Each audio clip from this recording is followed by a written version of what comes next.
HOA bulldozed my family's cabin. They had no idea it was federally protected.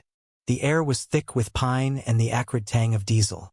Lila stood in the clearing, her boots sinking into the soft earth, her hands trembling as she gripped the faded deed to her family's cabin.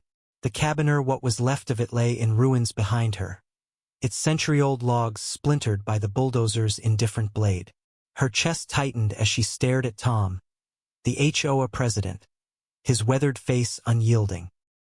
He leaned against the idling machine, arms crossed, as if daring her to make a move.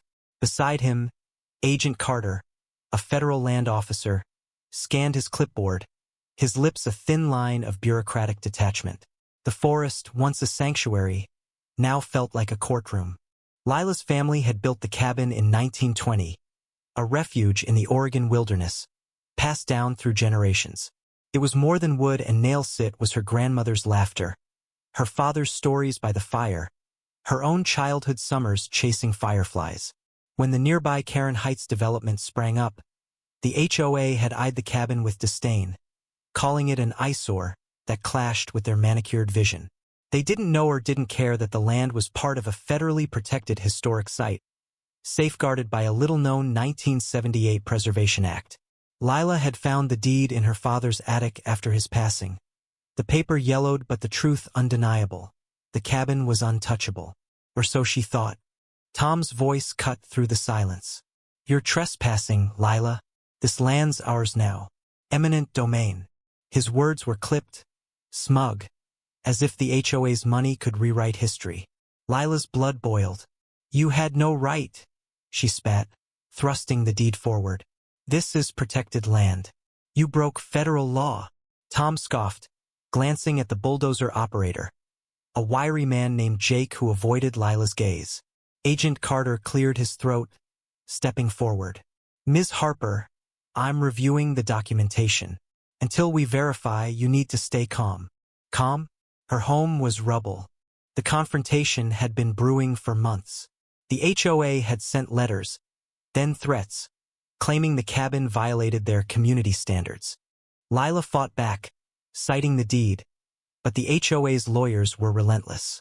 Then, yesterday, she'd returned from town to find the bulldozer tearing through her family's legacy. She'd screamed, waved the deed, but Jake had kept going, following Tom's orders. Now, standing in the wreckage, Lila felt the weight of her ancestors' trust crumbling with the cabin. As the argument escalated, a new figure emerged from the Teresa woman in her 50s, wiry and gray-haired, carrying a battered leather satchel. It was Marianne, the town's reclusive historian, known for her obsessive research into local land records. Lila's heart sank. Marianne was no ally. She'd once sided with the HOA over a property dispute.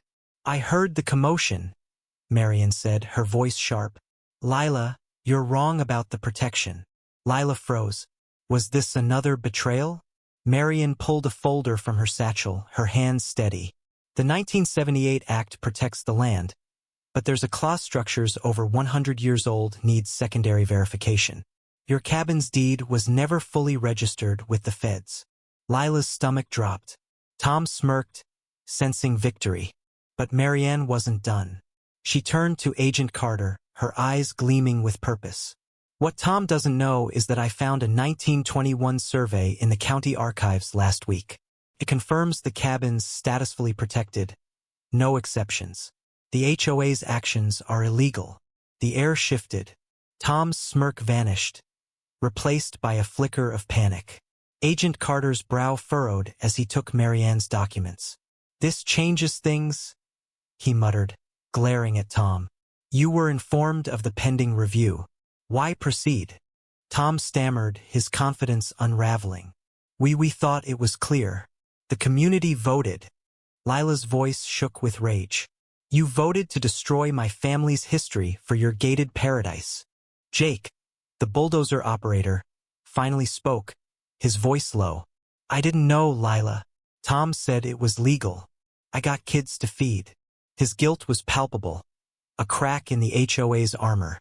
Lila wanted to scream, but Jake's words humanized the destruction, making her anger falter. Agent Carter's verdict came swiftly. The demolition was unauthorized. The HOA faces federal penalties, and the land reverts to Ms. Harper. But the victory was hollow. The cabin was gone. Lila sank to her knees, the deed slipping from her hands. Marion knelt beside her, whispering, "I'm sorry I didn't find the survey sooner." The older woman's unexpected allyship was a twist Lila hadn't seen coming. A reminder that even in conflict, humanity could pierce through. As Tom stormed off, muttering about appeals, and Jake slunk away, Lila stared at the ruins. The forest was quiet now, the bulldozer silent. Agent Carter promised restitution, but no money could rebuild her grandmother's laughter or her father's stories. The HOA's arrogance had cost her everything, and their ignorance of the law only deepened the wound. Marion stayed, her presence a quiet anchor. "You fought for what's right," she said. "That's what your family would have wanted." Lila's heart ached with the bitter truth. Justice couldn't restore the past. The cabin, her sanctuary, was a memory now, bulldozed by greed and bureaucracy. She stood, brushing dirt from her knees, and vowed to rebuild not the cabin, but her family's legacy, through stories, through memory, through defiance.